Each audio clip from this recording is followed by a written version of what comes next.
안녕하세요. 양심중고차 이신영입니다. 자, 오늘은 그 차본다 구매 동행을 의뢰하셔서 인천에 있는 중고차 매매단지 그 엠파크를 가고 있어요. 제가 차장사 한 11년이 되는데 그 인천 엠파크에 중고차를 보러 가는 거는 난생 처음이거든요.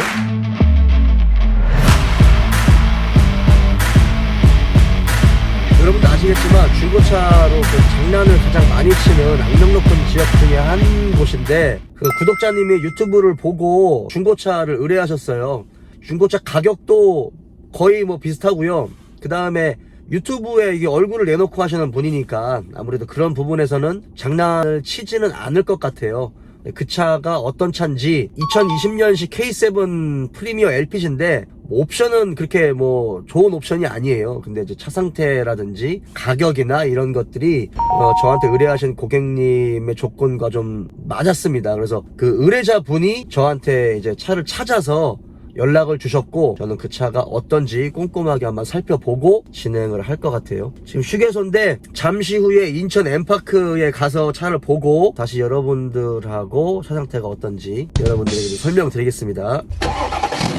인천 엠파크 허브에 왔습니다. 이 차가 이제 고객님이 유튜브에서 본 차입니다. 이게 이 차는 2020년식이고 7만 킬로 탔어요. 그리고 조수석 뒤 휀다가 판금됐습니다. 판금 같은 경우는 여러분들도 아셔야 될 게, 판금을 했다라는 경우는 굉장히 경미하게 사고가 났다는 이야기거든요. 요 테일램프 커버를 뜯어서 안쪽을 보면 요쪽에 이렇게 판금한 자리가 보여요. 그리고 여기는 언더코팅을 잘 해놨습니다. 그거는 사실 큰 의미가 없죠. 이 차는 택시형입니다. LPG고 기본 옵션이에요. 네, 그래서 스마트 키가 없는 차예요. 근데 지금 제가 이 차를 보고 사실 조금 마음에 들었던 거는 뭐냐면 비닐을 안 뜯었어. 자, 이거 가지고 자동차를 판단할 수는 없지만 이쪽에 비닐이라든지 이 사이드 스텝의 비닐, 대시보드 저쪽 비닐도 안 뜯었어요. 이쪽에 비닐도 안 뜯었고, 이쪽에도 보면 싹 다 비닐이 그대로 있습니다. 이게 트렁크까지 다 연결이 돼 있어요. 그러니까 이 차주분 같은 경우는 저랑 비슷하게 제가 비닐을 안 뜯거든요. 비닐을 자연스럽게 없어질 때까지 비닐을 안 뜯어요. 그러니까 아끼는 거죠. 자기 물건을 굉장히 아끼는 분들이 이렇게 비닐을 잘 안 뜯습니다. 그대로 있어, 저거. 일단 이 부분에서는 굉장히 마음에 들어요. 그 차주분이 마음에 드는 겁니다. 이 차가 마음에 드는 게 아니라.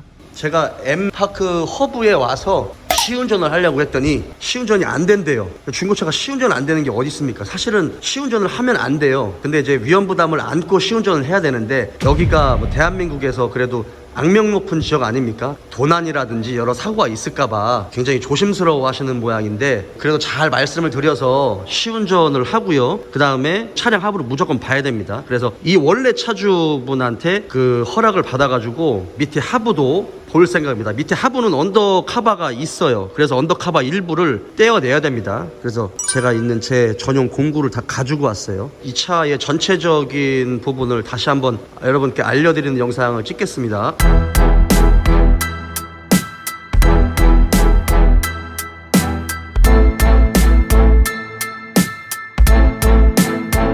자, 이제 최종적으로 확인을 했어요. 요걸 알선하시는 딜러분하고 차주 딜러분하고 이야기를 하셔가지고 시운전도 했습니다. 그리고 카센터에 가서 차량 하부를 떠봤고요. 그리고 제가 원하는 그 밑에 언더카바도 제 전용 공구 가져가서 밑에 내려가지고 확인을 했습니다. 일단은 마음에 들어요. 네, 제 마음에 들고 7만 킬로인데 20년식이다 보니까 전체적인 차 상태는 매우 양호합니다. 하지만 이제 옵션이 깡통이라는 거, 이게 이제 렌트형이거든요. 렌트형이나 택시형이라고 해서 꼭 렌트카나 택시로 사용했던 게 아니라 이 차의 옵션 자체가 그렇게 나왔다는 겁니다. 조수석 쪽에는 전동 시트가 안 들어가 있고요. 당연히 스마트 키는 없습니다. 근데 이제 그래도 기본적으로 대형차니까 대형차가 가지고 있어야 할 기본적인 옵션들은 다 가지고 있어서 충분히 괜찮습니다. 조수석 뒤쪽에 저 휀다 황금이 된 거를 제가 확인을 했고, 시운전에서는 사실 뭐 아무런 이상을 느낄 수가 없었어요. 이거는 뭐 제 추측이지만 차주분이 거의 장거리만 운전하지 않으셨을까라는 생각이 듭니다. 이 차는 이력이 없는 차예요. 이 차를 왜 내놨을까라고 생각을 했는데 7만 킬로 탔으니까 이제 뭐 내놓으셨을 수도 있고, 더 타고 싶은데 뭐 사고가 나가지고 정 떨어져가지고 이렇게 내놓으셨을 수도 있고, 아니면 옵션이 이제 없으니까 그것 때문에 뭐 바꾸셨을 수도 있고. 자, 이 차를 아까도 뭐 보여드렸지만 비닐을 안 뜯었어요. 이쪽만 그런 게 아니라 비닐 하나도 뜯질 않았어요. 저는 이게 너무 마음에 들거든요. 여기 비닐도 안 뜯었어요. 이거 비닐도 안 뜯고, 요런 데 보면 다 비닐을 안 뜯으셨어요. 요런 비닐도 그냥 다 그대로 있고, 요 비닐이 다 그대로 있어요. 다 그대로 있습니다. 상품성을 가지고는 크게 흠잡을 거는 없어요. 그런데 우적 센서가 아니라 이게 그냥 센서, 이 카바가 여기에 떨어졌습니다. 뒤쪽도 보면 뭐 넓죠? 저는 뭐 요거 굉장히 마음에 들어요. 타이어는요, 뒷타이어는 한 20-30% 남았습니다. 그래서 거의 바로 교환을 하셔야 될 그 부분이고요. 앞타이어는 대략 한 1년 정도, 그 정도 쓰실 수 있을 것 같습니다. 자, 다음을 좀 설명드리면, 이 차를 한번 설명드릴게요. 요거 양쪽에 인사이드 멤버하고 인사이드 패널, 휠 하우스 이런 거는 전혀 건들지 않았죠. 그래서 다 봤고, 그리고 밑에 떠가지고 이 인사이드 멤버의 하단 쪽도 확인을 했거든요. 프론트 카바 쪽에 누유는 하나도 없었습니다. 자, 그런데 이 차가 문제가 있어요. 차가 미션 쪽에서 오일이 좀 많이 새요. 겉에서 이렇게 보고 그 다음에 위에서 이렇게 봤을 때는 전혀 문제점이 없는데, 얘가 6단 미션 들어가거든요.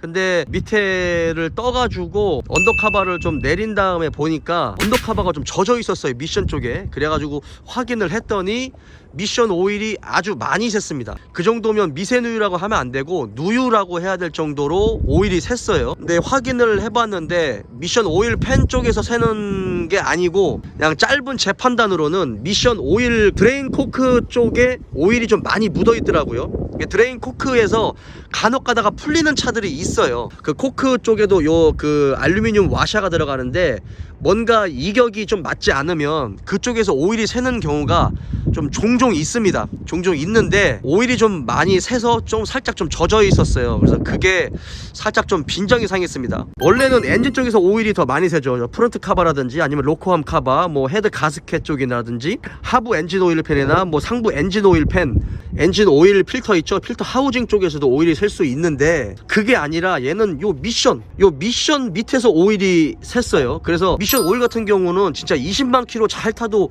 미션 쪽에서는 거의 오일이 안 새거든요. 혹시나 미션 쪽에서 오일이 샌다 하더라도 운전석 쪽에서 미션 쪽으로 꼽히는 그 등속 조인트 리데나 그쪽에서 오일이 새는 경우는 있는데, 얘는 그게 아니고 실제로 이 미션 바닥 쪽에 오일이 흥건히 묻어 있었어요. 제 짧은 판단으로는 오일 그 드레인 코크 쪽인 것 같은데, 그래도 하나 안심이 되는 건 이 차가 보증기간이 남아 있습니다. 5년에 10만 보증기간이 남아 있는 차기 때문에 조금 더 안심이 됐고요. 제가 여러분들한테도 말씀드리고, 저한테 차 본다 그 구매 동행을 의뢰하신 그분한테 말씀드렸지만, 지금 보시면 제가 시운전을 안 하고 차를 떠보지 않았으면, 떠봤어도 언더카바를 좀 내리고 떠보지 않았으면 그걸 볼 수가 없었을 거예요. 그런데 성능상에도 오일 찍힌 게 없었습니다. 없는데 실제로 보니까 오일이 찍혀 있잖아요. 만약에 시운전이나 차량 하부를 떠보지 않고 그냥 샀다가 돌아가셔가지고 일반 카센터에서 이제 오일 가려고 이렇게 했을 때 그게 보이면 서로가 이제 얼굴 붉히는 일이 생기는 거죠. 그런 것들을 미연에 방지하기 위해서 정말 꼼꼼하고 정말 자동차를 잘 알고 정비와 관련된 라이센스가 있는 중고차 딜러한테 사시면 이런 것들을 미연에 방지할 수 있습니다.